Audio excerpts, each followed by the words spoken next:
Kakain tayo dyan sa may Tongyang plus sa grill, shabu-shabu. Balita ko daw masarap ang pagkain dyan. Mamaya update ko kayo pag nasa loob na tayo. Papakpakan natin yung mga masasarap.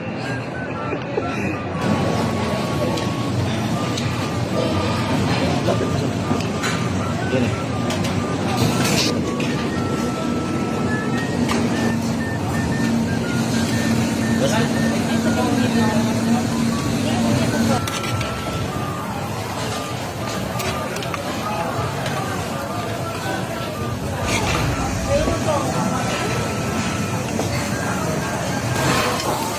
Kain mga katakaw.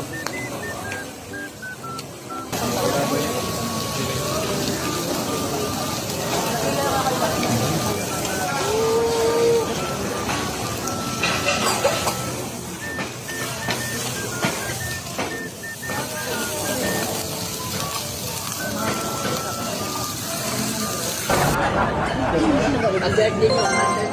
Kinig ko nito, iba nung kanina.